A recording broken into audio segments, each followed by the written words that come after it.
বন্ধুরা, welcome to my channel the creative Sumita. আজকে আমরা মার্ভেলাস আন্দামানের সেকেন্ড ডে আপনাদের সঙ্গে শেয়ার করে নেব।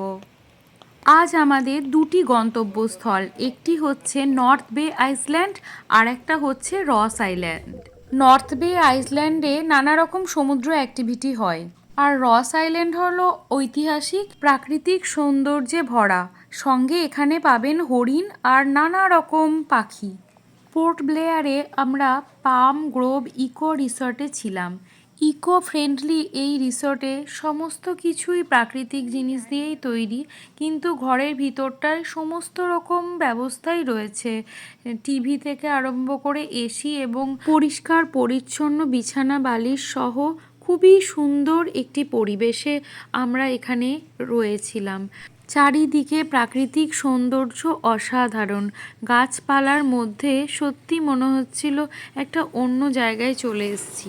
অ্যাম্বিশন ট্রাভেলস অ্যান্ড ট্যুরের আন্ডারে এই প্যাকেজটা আমরা করেছি, তাই তাদের আতিথেয়তা এবং খাদ্য খাবারের কোনো তুলনাই হবে না। আজ আন্দামানের সেকেন্ড ডেতে আমরা লুচি, ঘুগনি আর মিষ্টি, চা, কফি, ব্রেকফাস্ট সেরে উঠে পড়লাম আমাদের আজকের গন্তব্যস্থলের উদ্দেশ্যে বাসের মধ্যে। বাসে যেতে যেতে আমরা পোর্ট ব্লেয়ারের রাস্তাঘাট দেখছিলাম আর নিজেদের মধ্যে গল্প করতে করতেই এগিয়ে যাচ্ছিলাম। আজকে আমাদের প্রথম গন্তব্যস্থল হচ্ছে নর্থ বে। এখানে সমস্ত কিছু জিনিসপত্রের দাম বেশ বেশি, কারণ এখানে কোনো কিছু তৈরি হয় না, সমস্ত কিছুই ভারত থেকে এখানে নিয়ে আসা হয় জাহাজে করে, তাই তার জন্যই সমস্ত কিছুর দাম বেড়ে যায়। সব কিছুই পাওয়া যায়, আর সমস্ত রাস্তাঘাট দেখে বুঝতেই পারছেন, বড় বড় ইমারত থেকে আরম্ভ করে সব কিছু এখানে রয়েছে। যারা এখানে থাকে তাদের অনেক ফেসিলিটিও দেওয়া হয়, যেমন এখানে পেট্রোলের দাম বেশ কম। একটাই জিনিস আমার ভীষণ রকম ভালো লাগলো, সেটা হচ্ছে এখানে প্রচুর সবুজ গাছপালায় ভর্তি।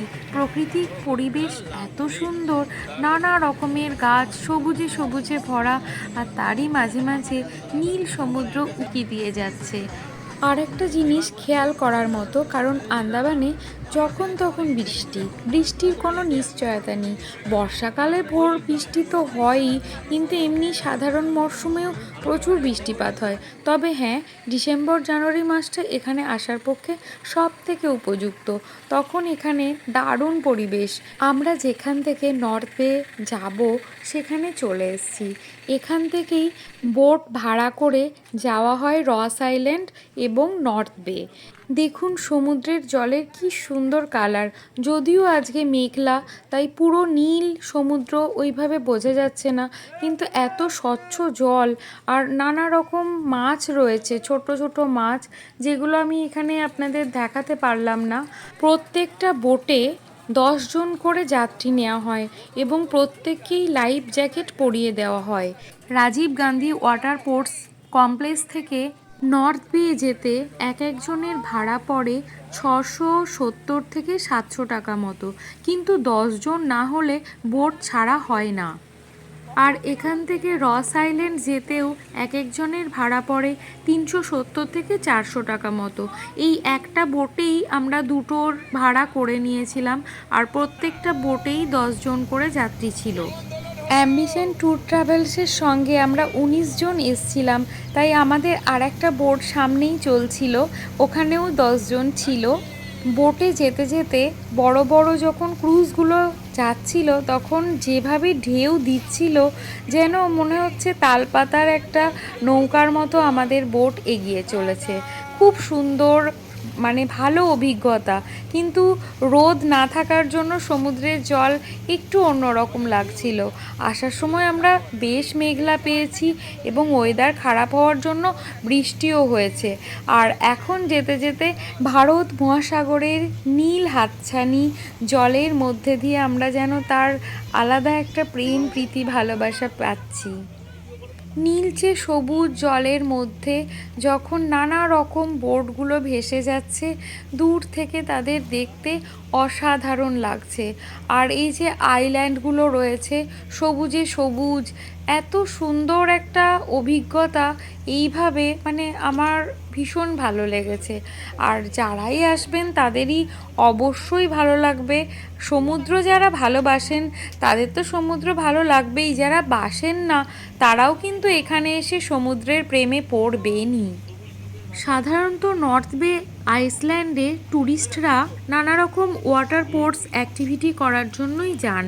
এখানে নানা রকম ওয়াটার স্পোর্টসের ব্যবস্থা রয়েছে, বিভিন্ন রকম অ্যাক্টিভিটি রয়েছে, তার বিভিন্ন রকম দাম রয়েছে। কোরাল মাছ ইত্যাদি দেখতে পাবেন। সাবমেরিন থেকে শুরু করে স্কুবা ড্রাইভিং সব কিছুই এখানে হয়। সকাল সকাল যদি রাজীব গান্ধী ওয়াটার স্পোর্টস কমপ্লেক্সে আসেন তাহলে এই দুটো বোটের একসাথে ভাড়া নেয় আর 900 টাকা মতো। প্রথমে ওরা নর্থ বেতে নিয়ে আসে, সময় লাগে 15 থেকে 20 মিনিট মতো। এখানে 2 থেকে 2.5 ঘন্টা সময় দেওয়া হয় নানা রকম অ্যাক্টিভিটি করার জন্য। আবার এই নর্থ বে থেকে নিয়ে চলে যাওয়া হয় রস আইল্যান্ডে, যেতে 5 থেকে 10 মিনিট সময় লাগে। আর রস আইল্যান্ডে ওনারা সময় দেয় 1.5 ঘন্টা মতো। তাই সকাল সকাল না এলে কিন্তু দুটো আইসল্যান্ড ঘোরা সম্ভব হয় না। আর যদি ওয়েদার খুব খারাপ থাকে তাহলে কিন্তু এই বোটের ভাড়া করলেও যাওয়া সম্ভব হয় না, সেক্ষেত্রে বাতিল করে দেওয়া হয়। কারণ সমুদ্রের ওয়েদারের ওপর নির্ভর করে এতটা দূরত্বের জার্নি। নর্থ বেতে আমরা বোট থেকে নেমেই এরকম কোরাল দেখলাম, যেগুলো তীরের উপর পড়ে রয়েছে। এগুলো মৃত কোরাল, কিন্তু এখান থেকে কোরাল নিয়ে যাওয়া নিষিদ্ধ, তাই এর ওপর দিয়েই মানুষজন হেঁটে চলেছে। এই কোরালগুলোই কিন্তু বাঁচিয়ে রেখেছে এখানকার আইসল্যান্ডগুলোকে। কোরালের প্রাচীর সমুদ্রের বিভিন্ন ঝড় ঝঞ্ঝাকে আটকে দেয়। এই যে নর্থ বের রাস্তা, এইভাবেই কিন্তু আসতে হচ্ছে। আজকে ওয়েদারটা অনেকটাই খারাপ, মানে মেঘলা হয়ে আছে। সূর্য উঠলে মানে রোদ থাকলে যেরকম ঝকঝকে চারিদিকটা পরিষ্কার নীল জল দেখা যায়, সেরকম স্বচ্ছতা আজকে নেই। তাই আমরা ঠিক করলাম যে এখানে আমরা স্কুবা করব না, কিন্তু এসেছি যখন কিছু তো একটা অ্যাক্টিভিটি করতেই হবে। তাই এখানে আমরা নর্থ স্কেলিং করলাম। নর্থ স্কেলিংয়ের জন্য আমাদেরকে এখানে 1100 টাকা করে পার পার্সন নেওয়া হলো। 20 থেকে 25 মিনিট ওনারা অনেকটা গভীর জলে নিয়ে গিয়েছিলেন, আর সেখানে নানা রকম মাছ আমরা দেখতে পেয়েছি। কিন্তু কোরাল যেভাবে দেখার কথা সেই রকমভাবে আমরা কোরালকে দেখতে পাইনি, যেটা আমরা নীলে দেখেছি। আমি আপনাদের পরের ভিডিওতে যখন শেয়ার করব তখন নীলের স্কুবা ড্রাইভিংটা দেখবেন, অসাধারণ সুন্দর। কারণ সেদিন খুব সুন্দর ঝকঝকে রোদ ছিল। নর্থ স্কেলিং করার সময়ও প্রত্যেকের সাথে একজন করে ট্রেনার থাকে।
ওভারঅল যা দেখলাম তাতেও মন খুশি হয়ে গেল। মাছগুলো গায়ের কাছে এসে ঘুরে বেড়াচ্ছিল, আর এত সুন্দর একটা মাছ দেখলাম, নাম জানি না সেগুলোর। বিভিন্ন রকম কোরাল ছিল, কোরালের প্রাচীরও ছিল, সব মিলিয়ে দুর্দান্ত। নর্থ বে থেকে আমরা যাত্রা শুরু করলাম আবার রস আইল্যান্ডের দিকে। রস আইল্যান্ডে যেতে যেতেই বৃষ্টি শুরু হয়ে গেল, ওয়েদার ভীষণ খারাপ হয়ে গেল, সমুদ্র উত্তাল। তার মধ্যেই আমরা কোনো ক্রমে পৌঁছে গেলাম রস আইল্যান্ড। জলের এমন তোড় আর বৃষ্টির এমন ঝাপটা, প্রায় প্রত্যেকেই আমরা ভিজে গেছি। সমুদ্র শ্বাসে যেন ভিজিয়ে দিচ্ছে প্রত্যেককে, এমনভাবেই এগিয়ে আসছিল। রস আইল্যান্ডে আমাদেরকে ছাতা মাথায় দিয়েই ঘুরতে হয়েছে, কারণ বৃষ্টি সমানে চলেছে। রস আইল্যান্ডে এখন শুধুমাত্র হরিণ বাস করে, তাই একে ডিয়ার আইল্যান্ডও বলা হয়। এখানে ওরা নির্ভয়ে ঘুরে বেড়ায়, খাবার খোঁজে, গাছপালার পাতা খায়, মানুষদের দেওয়া ছোলা নারকেলও খায়। কিন্তু এখানে হরিণদেরকে খাওয়ানো নিষিদ্ধ, তবু কেউ কেউ কিছু কিছু খাবার দিচ্ছে। প্রকৃতির সাথে লড়াই করে বেঁচে থাকে। দারুণ প্রাকৃতিক পরিবেশ, প্রচুর গাছপালা, আর রয়েছে কাঠবিড়ালি, ময়ূর, বিভিন্ন রকম পাখি। রাতে কোনো মানুষজন এখানে থাকে না। 1840 সালের তৈরি এই ইংরেজ স্থাপত্যগুলিকে গাছেরাই তার শিকড় দিয়ে ধরে বাঁচিয়ে রেখেছে। এখানে ইংরেজদের club, British office, bakery, jail, অনেক কিছুই ছিল। বর্তমানে প্রকৃতি আর এই হরিণগুলো রয়ে গেছে। এই হরিণগুলো এখানে নির্ভয়ে বিচরণ করে। প্রথম কিন্তু এখানে হরিণ ইংরেজরাই নিয়ে এসেছিলেন। এখানে হরিণ রেখে সেগুলোকে শিকার করাই তাদের আনন্দের কারণ ছিল। বর্তমানে ইংরেজরা নেই, তাই এই হরিণগুলো আস্তে আস্তে বংশবৃদ্ধি করে এখানেই রয়ে গেছে।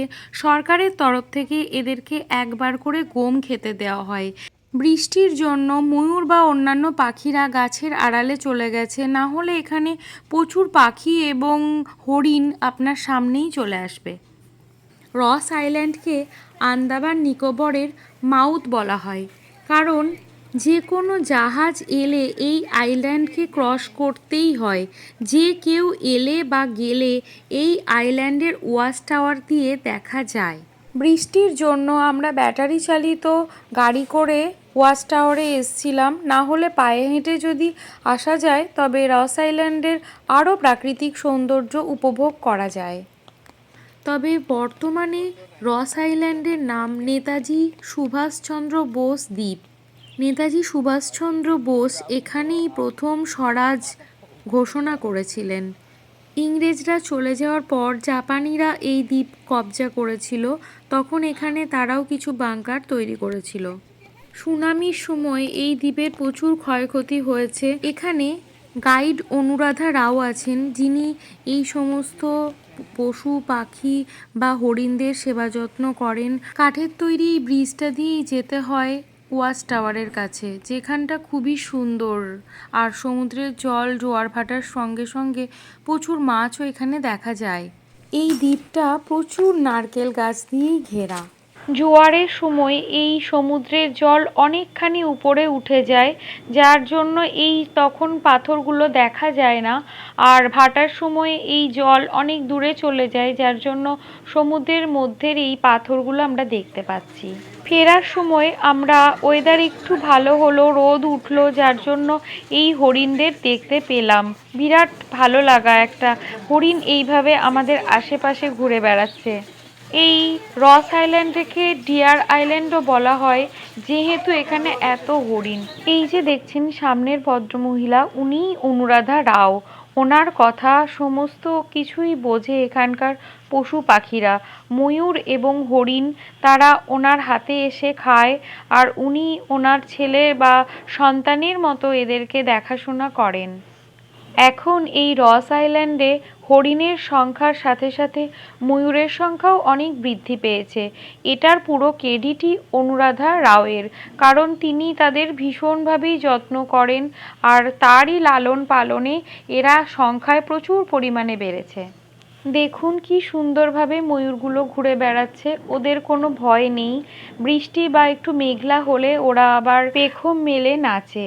এই অনুরাধা রাওকে আগে যদি আমরা পেতাম আর ওয়েদার যদি এরকম ভালো থাকতো, তাহলে গাইড হিসেবে নিলে উনি এখানকার পুঙ্খানুপুঙ্খ সমস্ত কিছু বিবরণ, ইতিহাস এবং অনেক কিছু খুঁটিয়ে দেখান, যেটা আমাদের ওয়েদারের কারণে আমরা তখন পাইনি। এখন বৃষ্টি একটু কমে রোদ উঠেছে, যার জন্য এই লাস্ট মোমেন্টে আমরা কিছু হরিণ এবং এই পাখি, ময়ূর এদের দেখতে পেলাম।